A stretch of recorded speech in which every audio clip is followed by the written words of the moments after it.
This is The Wealth Puzzle with Michael Mansfield from the Lind Group.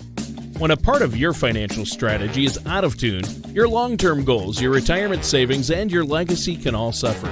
With many years of experience in the financial industry, Michael provides his clients and prospects with the information they need regarding Social Security, retirement income planning, wealth management, and much more. Listen in as we address your financial concerns and provide helpful solutions to put you on the path to achieving your retirement goals. And now, here is The Wealth Puzzle with Michael Mansfield.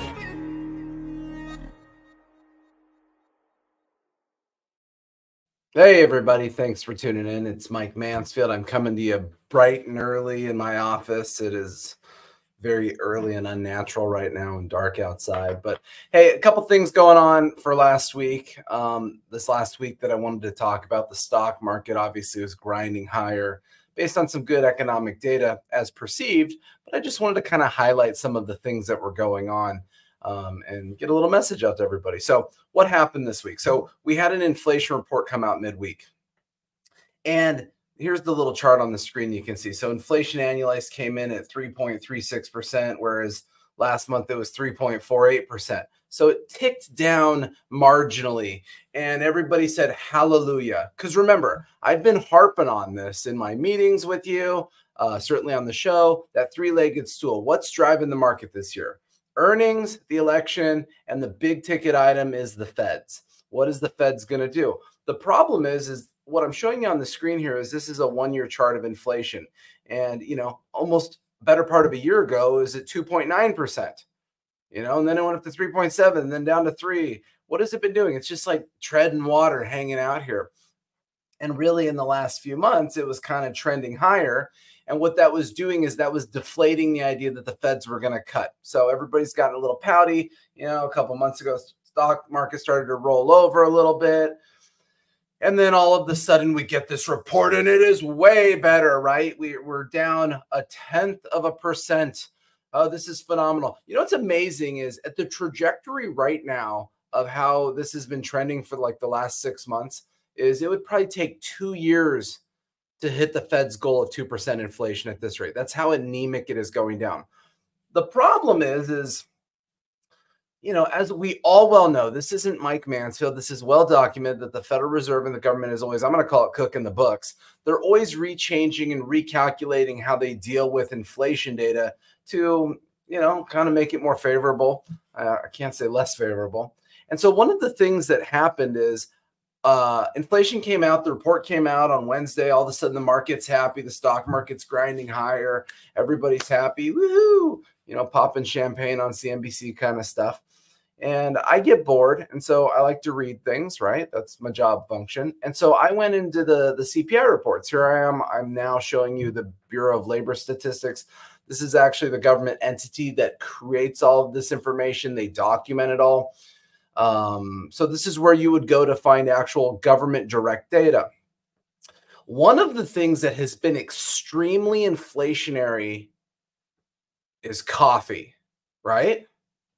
In fact, I bet most of you that watch this you're probably drinking coffee while you're watching this. Coffee is a very important staple. It is something that is in most people's lives. I do not personally drink coffee, so don't worry about sending me any. People come into my office, you're all asking for coffee and drinking coffee, so we totally get it. And so what the Consumer Price Index does with the government is they're always plussing and minusing things out that they say are less relevant. If people aren't using certain things in a certain manner, they'll get rid of it from the data because it's not normal anymore. Like, do we need wagon manufacturing in the data versus vehicle? And so what was kind of funny in this last month is, well, let's go backwards. Since last September, coffee in totality has had inflation of almost 80%. Coffee is a very inflated line item right now. It's very expensive. I'm sure anybody who drinks coffee would attest to that. Those cups are more expensive. Purchasing it's more expensive. It's an expensive thing. So here on the Bureau of Labor Statistics, what did they do last month? March, never done this before. They decided to remove, let's see, coffee, 100% ground roast, 1 to 20 ounce cans. Oh, that's weird. I guess nobody's drinking coffee anymore. I guess nobody is actively purchasing it.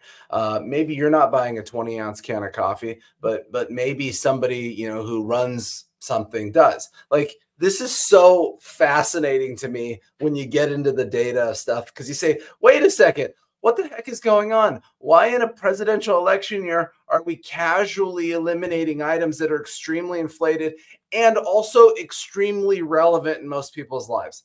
So that certainly caught me off guard.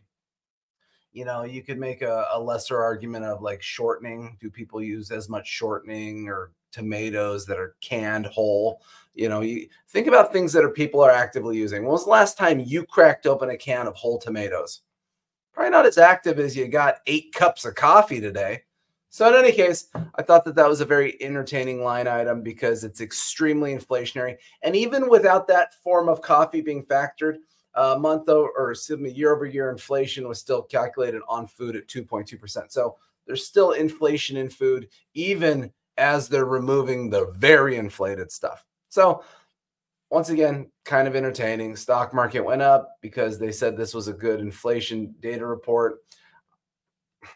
I thought it was extremely anemic. It barely ticked down. We will, you know, it's going to take years at this point to hit the Fed funds goal, the Fed goal, if that's the case. So, you know, it's all in the eye of the beholder. One of the things, though, that's interesting that we've used a lot here on the show is we talk about the CME Fed Watch tool. This is where the market betting odds are and when the Feds are going to cut rates. So currently, if you can see this on the screen, the big blue bar is sitting at 5.25%. That's where the Fed funds rate currently is here. And so they're basically saying in the June meeting, there's a 90% chance the Feds are going to hold true. So look, this inflation report came out. People were still secretly hoping the Feds would cut in June. They ain't cutting in June.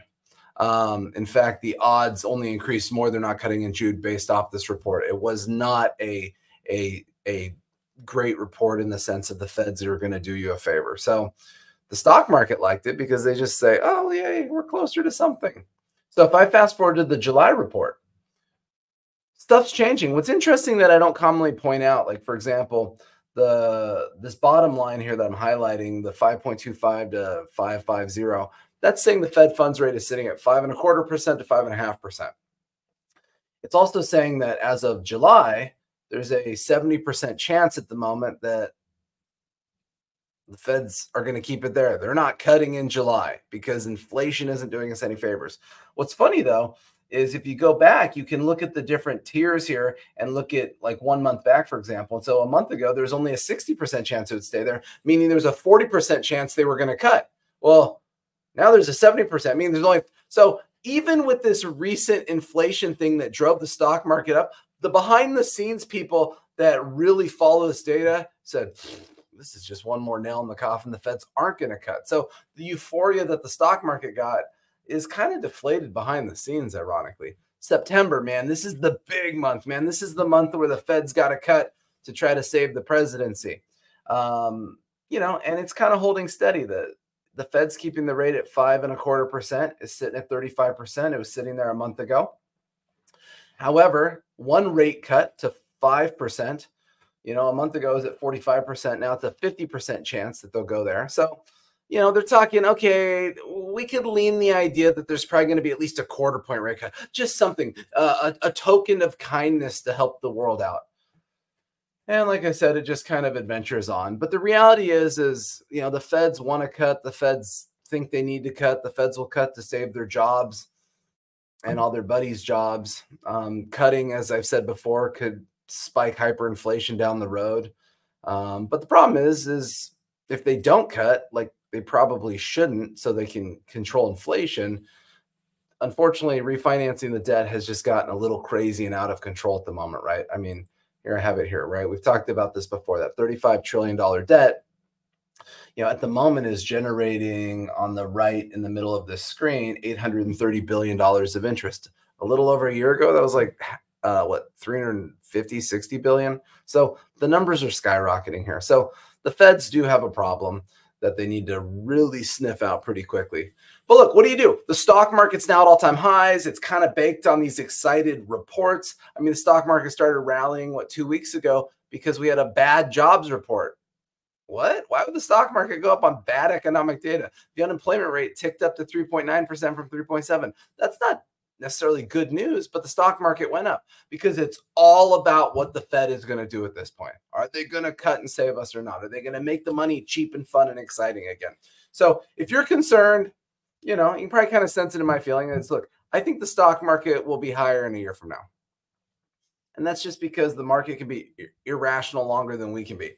I think that, the elections generally drive that up in the fourth quarter. I think there's probably a lot of volatility in the summer due to the conventions that will be put on by both parties and things like that as we learn more about policies and opinions and whatnot. But if you're starting to feel just a little bit of sense of anxiety, like, hey, the market's up, my investments have done well, we're coming off of a good year, we had a good start to this year, I'm happy with those things, but a little bit of safe than sorry. One of the things that Schwab is offering right now is a lot of you have different kinds of structured notes already in your portfolios. So this is a general idea, but it might be something that you're already kind of doing. Is Schwab for June, I saw they have structured notes that are 12 and 18-month notes. So think of it like buying a really complicated CD. It's just a time value investment that has some kind of control measures.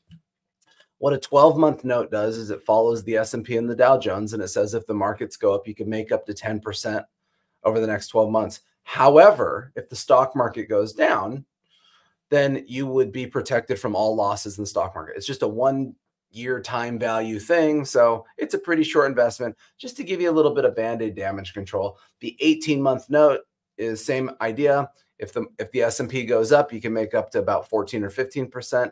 At the same token, if the market goes down, you would be sheltered from all losses. So those are just some ways where we can still be participating in the market. We can still find a return if the stock market goes up. However, if things aren't as rosy as they're being implied in the news, we have some opportunities to say just kidding and protect ourselves. So just a point of awareness, if that's something you're interested in, certainly call the office. You can ask for Tana, you can ask for myself, and we can shoot the breeze on these things. But otherwise, just wanted to give everybody a quick update on what was going on, what was driving the market this week, how that inflation report looked. And I hope that everybody is doing well. And certainly remember to give us a call, 805-500-7035. You can visit our main website, thelindgroup.com. Bye-bye.